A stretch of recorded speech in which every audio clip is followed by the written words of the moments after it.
Muito bem, vamos abrir a palavra de Deus, Evangelho de João, capítulo 1, verso 18. Diz assim a palavra de Deus: ninguém jamais viu a Deus. O Deus unigênito que está no seio do Pai, esse o deu a conhecer. Esse Jesus o deu a conhecer. Ó Deus amado, dá-nos a tua bênção. Em nome de Jesus, dá-nos a tua bênção nessa hora. Concede-nos a tua graça, sem a qual, Senhor, não ouviremos a tua voz. Em nome de Jesus. Amém. Meus irmãos, este pequeno verso traz a maior das mensagens que há no universo.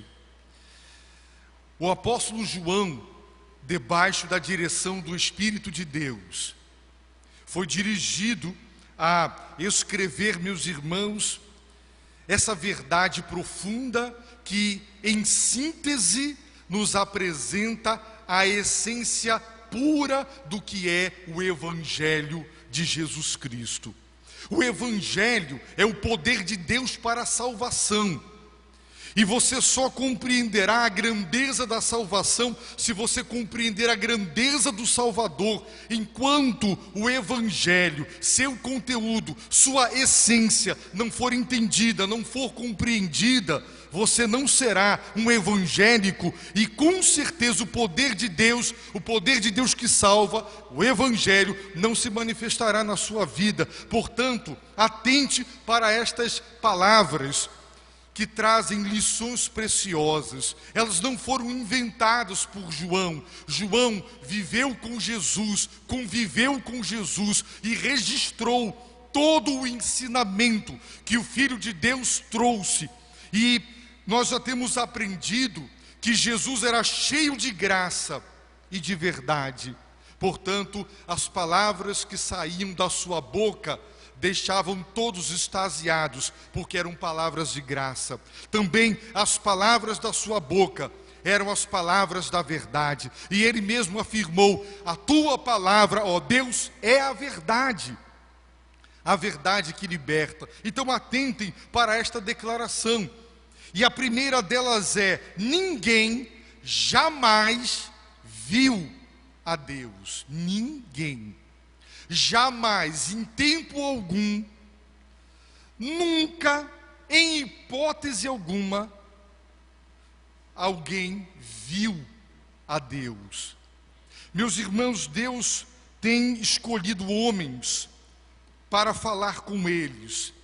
Tem se revelado de uma maneira íntima. Abraão foi considerado amigo de Deus. Moisés foi alguém com quem Deus falou pessoalmente. Mas quando Moisés rogou dizendo: rogo-te que me mostres a tua glória, respondeu-lhe o Senhor: eu farei passar toda a minha bondade diante de ti, e te proclamarei o meu nome Jeová, e terei misericórdia de quem eu tiver misericórdia, e me compadecerei de quem me compadecer. E disse mais: não poderás ver a minha face, porquanto homem nenhum pode ver a minha face e viver. Deus disse: homem nenhum, não há nenhum homem, nenhum ser humano que pode ver a face de Deus e viver. Deus é espírito, ele é invisível, ele habita em luz inacessível. Diz o apóstolo Paulo que nenhum homem viu, nem é capaz de ver. Porque Deus não é só invisível por ser espírito. Disse Jesus: Deus é espírito, não pode ser visto. Deus não pode ser visto também em virtude da sua santidade. A natureza de Deus é santa. Nenhum atributo de Deus, nenhuma qualidade do caráter do ser divino é cantada 3 vezes, é exaltada de forma tríplice, a não ser a santidade de Deus, porque ela revela a própria natureza, aquilo que Deus essencialmente é. Tudo quanto Deus é e faz é santo, inclusive e sobretudo a ira de Deus é santa. Ela é marcada pela pureza de Deus. Não há mal, não há mancha, não há mácula, não há pecado em Deus. Deus é santo.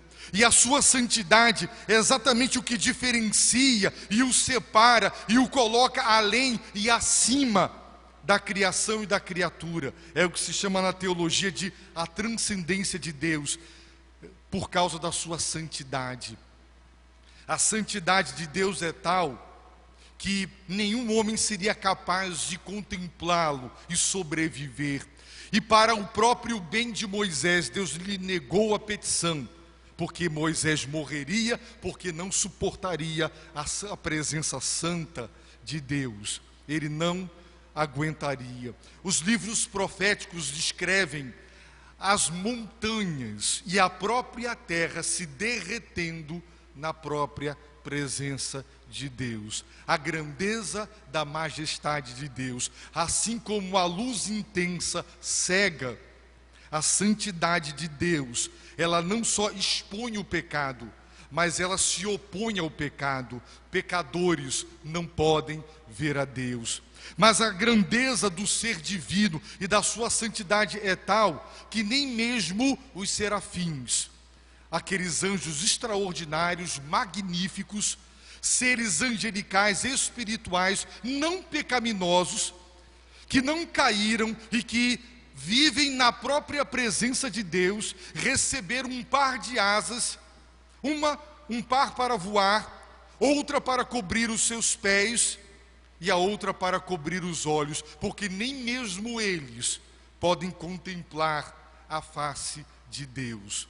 A santidade de Deus é tal, simbolizada, por exemplo, pela arca, que quando Uzá colocou a sua mão sobre a arca para tentar ampará-la quando os bois tropeçaram, ele foi fulminado pela santidade de Deus e ele morreu.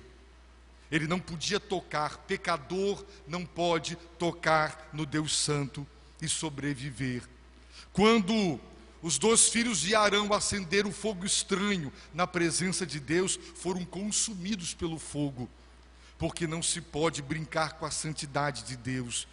Ninguém, disse o apóstolo João, jamais viu a Deus. Ninguém.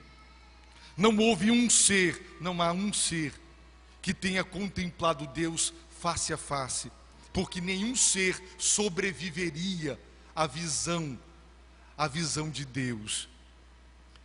No entanto, e apesar disto, ouçam o que a palavra de Deus diz: o Deus unigênito. João está se referindo a Jesus. Jesus é claramente chamado de Deus unigênito. Nós já vimos nos versículos que antecedem que Jesus é chamado de unigênito do Pai. A palavra unigênito significa único. Único. Os animais, quando Deus os criou, os homens, os vegetais, eles se reproduziriam segundo a sua espécie. Essa palavra unigênito significa de uma única espécie, de uma única natureza, a natureza divina. O Deus unigênito. Observem que Jesus não é apresentado na Bíblia como um simples homem, como um grande homem. Ele é chamado de Deus unigênito. Deus o Filho, o unigênito do Pai, o único, não há outro, o único. O Deus unigênito que está no seio do Pai. Esta palavra seio, ela é usada na Bíblia. João, por 2 vezes do seu evangelho, usa esta palavra para descrever quando ele mesmo está reclinado no peito de Jesus por ocasião da ceia. As pinturas que nós contemplamos da ceia é uma mesa como essa, bem comprida, e Jesus e os 12 ali. Na verdade, a mesa judaica era basicamente uma esteira redonda que ficava no chão, e as pessoas ficavam com a cabeça voltada para o centro, apoiados pelo cotovelo de lado em almofadas, e os pés para fora do círculo, e a ceia ficava no meio. João estava ao lado, a almofada que ficava ao lado do personagem principal revelava a comunhão íntima, única, que havia entre aquela pessoa e o principal da festa. E João, meus irmãos, estava ali, e ele se reclinou no peito, no seio de Cristo. A Bíblia está dizendo que o Deus unigênito, diz o texto, que está no seio do Pai. Jesus, esta preposição no seio, ela dá a ideia de um movimento de algo que é de fora para dentro. Jesus está no seio, Ele está dentro de Deus, porque nós já temos aprendido que Ele é Deus. O verbo ser, estar, no capítulo 1, é usado diversas vezes, num tempo verbal que indica existência contínua, ininterrupta, portanto eterna. Jesus é eternamente Deus. Ele estava com Deus, porque tem pessoa distinta, personalidade diferente da personalidade do Pai. Porque segundo a Bíblia, Deus é um, mas Deus é triuno. A Bíblia ensina a natureza divina e a tripessoalidade de Deus. Por isso, Jesus está no seio, para dentro do ser divino. Ele compartilha da mesma natureza divina de Deus o Pai, o Deus unigênito. Ele é o Deus único, é o Filho de Deus, é o Deus Filho. E porque ele compartilha da natureza da triunidade divina, ele está no seio do Pai, diz o texto, esse o deu a conhecer. A expressão o deu a conhecer é a tradução de um verbo no grego que significa exegese. Nós aprendemos no seminário que o dever do pregador é fazer a exegese, é ler o texto, compreender o significado do texto e trazer de dentro do texto para fora o seu significado, e não fazer exegese, levar para o texto o que eu acredito ser a verdade, não deixar que a verdade do que está escrito brote, venha à tona. Então a Bíblia está dizendo que o Deus unigênito, que está no seio, a preposição que dá a ideia de entrar na natureza divina, no ser divino, aquele que entrou no ser de Deus, é quem o traz para fora. A palavra exegese é composta, a preposição que significa o movimento de dentro para fora, e a palavra e o verbo guiar. Portanto, Jesus é aquele que traz de dentro para fora, que torna público e que explica, que interpreta. Jesus é a exegese de Deus, é Ele quem explica, quem interpreta, quem nos faz compreender quem é Deus de verdade. Por isso, nós o adoramos, porque é impossível conhecer a Deus a não ser através da revelação. Todo genuíno conhecimento que há de Deus é produto da revelação, não é produto da pesquisa, não é produto da dedução, não é produto da indução, da racionalidade humana. O conhecimento de Deus é produto da sua revelação, porque Deus se deu a conhecer. Meus irmãos, é por esta razão que a igreja afirma que Jesus é incomparável. Se nós hoje sairmos deste lugar aqui e se pararmos 100 pessoas que transitam por esta rua, nós e perguntarmos a todas elas quem é Deus, você crê em Deus? Dificilmente alguém dirá que não. Mas ao perguntar quem é Deus, nós ouviremos as mais estapafúrdias respostas, nós ouviremos as respostas mais variadas e mais contraditórias.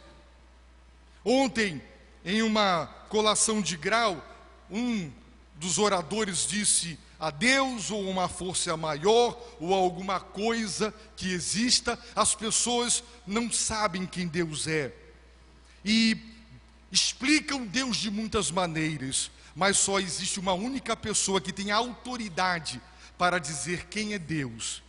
Só existe uma única pessoa capaz de nos ensinar quem é Deus, Jesus Cristo, porque Ele é o Deus unigênito, que está no seio do Pai, que está dentro do ser de Deus, esse que entrou na triunidade, esse que faz parte do conselho eterno e da natureza divina, é quem pode sair trazendo consigo o real, o verdadeiro, o legítimo, o genuíno conhecimento de Deus para nos ensinar quem Deus é.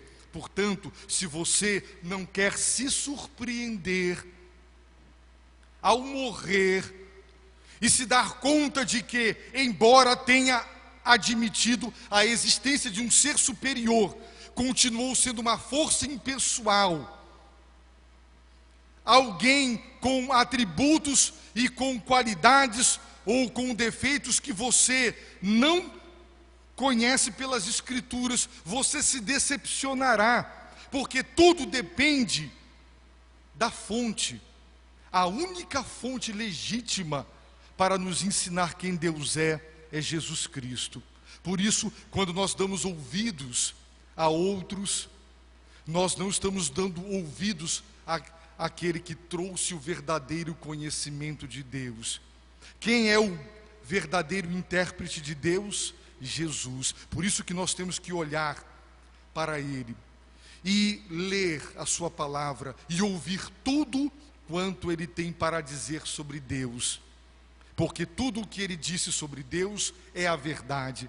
É por isso que as Escrituras dizem que Deus no passado falou, mas agora a própria palavra se encarnou, porque Deus falou pelo Filho, e Deus disse tudo o que Ele tinha para dizer. A revelação cessou.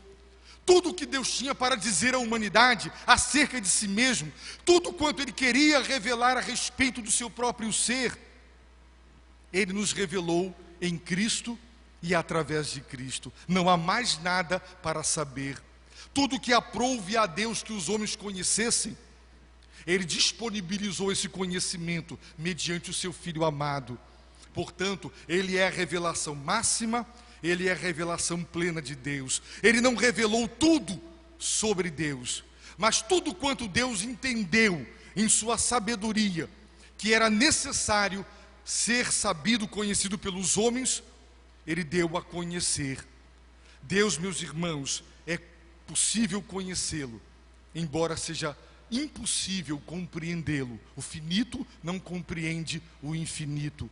Nossas mentes pequenas e insignificantes não são capazes de apreender toda a grandeza do ser de Deus. É por isso que nós passaremos a eternidade nos relacionando com Deus e conhecendo a Deus. Por isso eu quero lhe perguntar nesta noite: quem é Deus para você? Onde você tem se fiado? Onde você tem se calcado? Onde você tem buscado conhecimento sobre Deus? Onde? Em quais livros? Em quais literaturas? Em quais mestres? Em quais homens? Onde? Se não for em Jesus, você não terá a exegese perfeita de Deus, a explicação autêntica, a interpretação real, o conhecimento puro sobre o ser de Deus. Então, ouça o que Jesus diz. Escute o que Ele está dizendo. Dê ouvidos à palavra de Cristo. Quando Ele diz arrependa-se, arrependa-se, porque Deus pode pedir a tua alma nesta noite.